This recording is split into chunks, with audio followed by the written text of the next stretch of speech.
That's kind of what I was alluding to, is that the entire machine is kind of an antenna. As a community, we are being very anal. The damn thing is built like a tank. There is no reason for that printer to be as strong as it is. That's a very high frequency. Like, the tension they're putting on those belts is a lot higher than... I wonder, specifically on the Core One, do you think that a spring-based semi-auto tensioner would have solved the VFA issues? Or... just straight up no. We had some theories that it was related to the X-axis bearing on the Core One, and from what I can tell at this point, that theory is reasonably dispelled. So adding tension via the belt would put pressure on the bearings as well. It would put pressure on the entire system. This is because VFAs show up. Remove tolerance slot. VFAs show up on the Y-axis as well. If VFAs only showed up on the X and not on the Y, then we could say, okay, it's a mechanical issue on the X-axis. Now, it could be because on some machines, if they're racked a little bit, let's say their belt tension isn't identical, or they're racked in the wrong way, maybe that is creating that skipping. So I think belt tension can fix a lot of the problems. I'm not entirely convinced that is the issue, because what are they aiming for now? Like 110 hertz? I don't know. That's a very high frequency. Like, the tension they're putting on those belts is a lot higher than, in my experience, the belt's tension needs to be surprisingly low for 3D printers to make longevity of the belts last for infinite, and it puts less motor strain on the motors because you have less frictional force to overcome due to belt tension. Increasing the tension of the belts might work. But it also stresses the whole frame, you know? I'm not entirely certain it is the right move. Right. Because it's almost like, let's say it is bearing slop in the motors or in the rails or something else. Adding tension will get rid of the slop. It will also put a lot more load and wear and tear on the bearings. Yeah. And in reality, you're just kind of band-aiding over the issue.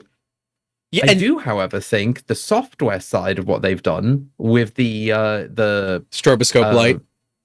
No, the Prusa slicer update for small movement-based acceleration and jerk. Right. I think that's a huge improvement. But I also think that's that's the easy band-aid. Right? See, I don't think that's a band-aid. I think that's an optimization. Sure. But so, all right, let me back up a little bit, because the issue that I have right now with it is, why don't all Core XY printers have a VFA issue like the Prusa Core One does? All right, so this is where I'm like, okay, like, I've built a Trident. It's not even tuned for input shaper, because I killed the board before we did that. And it didn't have, I mean, it had some VFAs, but nowhere near as bad as some of these Core Ones that we've seen. Why does the Core... Is it just that there's something about the design of the Core One that makes it really susceptible to VFAs? Because, like, the XL has VFAs too. No one cared about that. I mean, they do now, but they didn't when it came out. Because the frame design is steel-based, there isn't a lot of dampening in the machine. That's kind of what I was alluding to, is that the entire machine is kind of an antenna.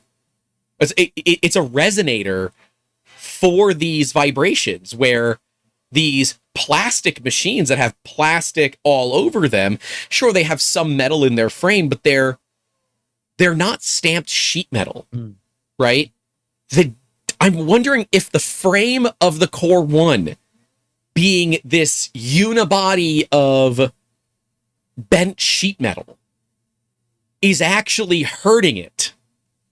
I think it is. Hard to say. It's hard to say. I do think, however, there's a lot more at play than what the current fixes are alluding to. I don't think the belts are the cause.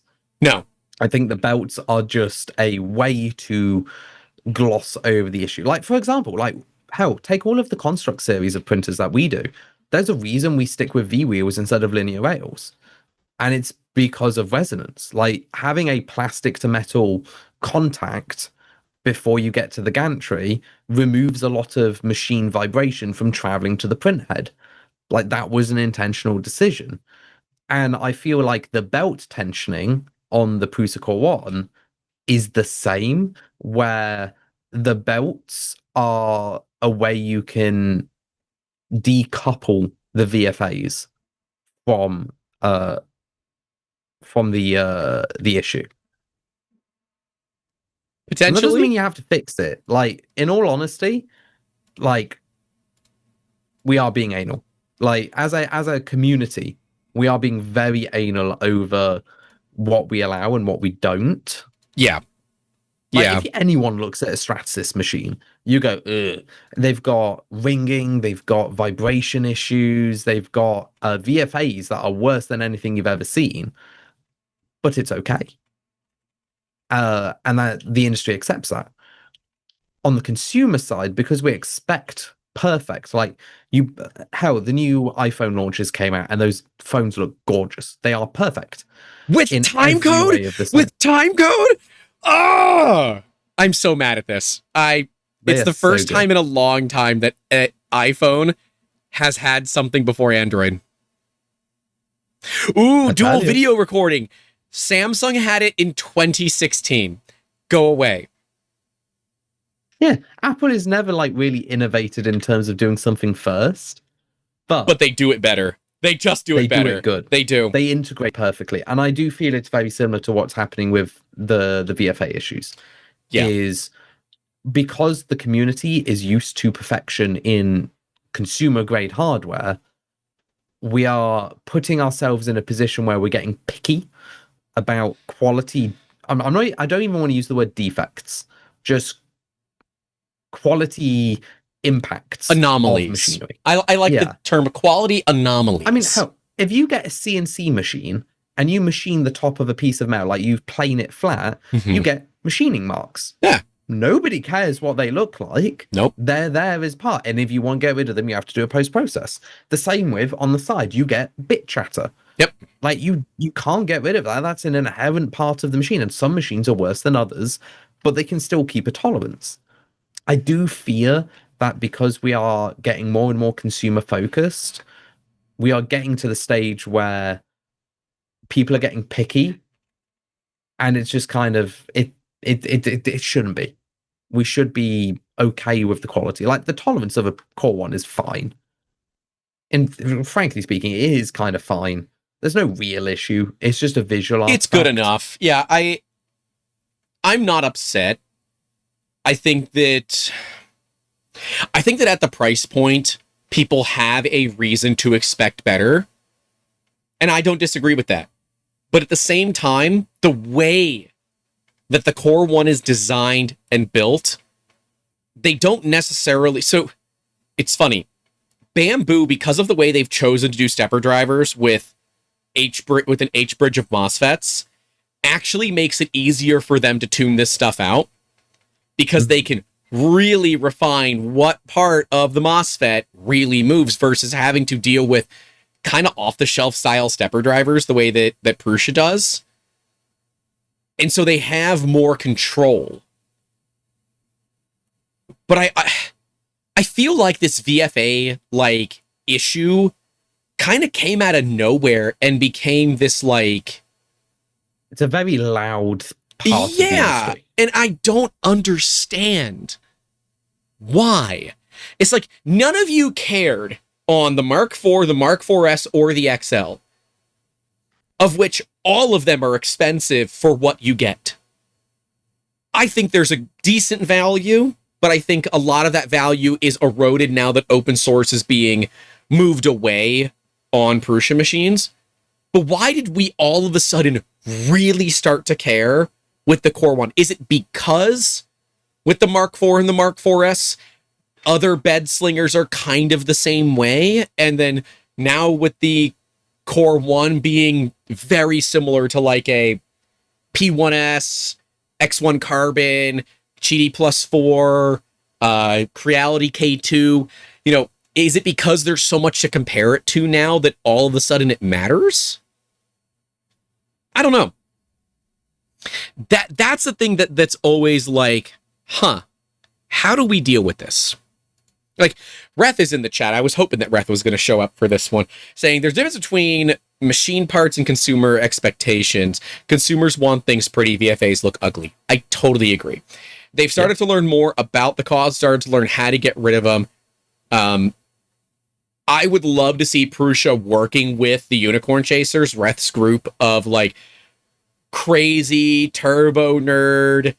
That I'm saying this lovingly, to be clear. I am a crazy turbo nerd myself, which may or may not help what I'm trying to say here, but the people that are hyper focused on getting the perfect print, I would love for them to be involved in this as well. Like, we have such a cool community of people that can provide so much value, and I would love to see Prusa tapping this community and saying, hey, Prusa has admitted to this problem. Prusa themselves have admitted and say, we have this issue.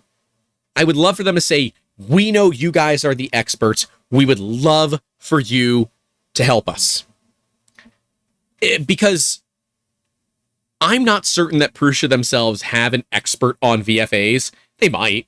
I'm not certain that they do.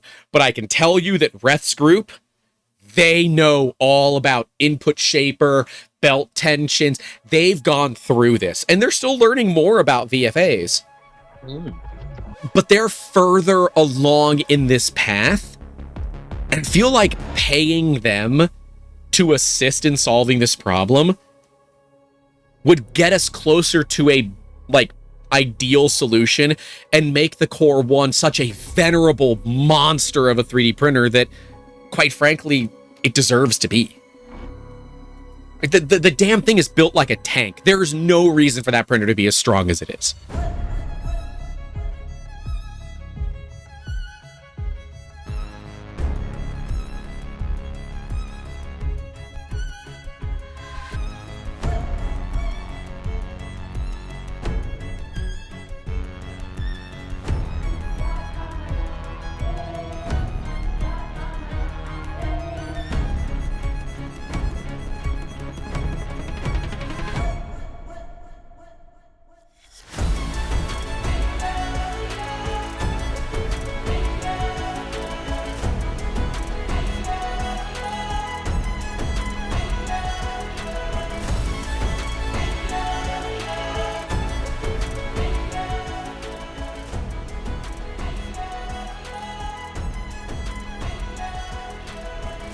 I'm not Linus Tech Tips, man. I can't get away with that kind of crap. Yeah, you could. What's stopping you? It's a free country over there. Freedom of speech and all that. Freedom to post fans on the OnlyFans website. Yes, freedom of speech, however, does not mean freedom of consequences. I understand that many people that think freedom of speech also means freedom of consequence. It does not. It's like, nobody said it wasn't without all the fuel, the engine block, the tank barrel, or the ammo in it. Oh, too bad.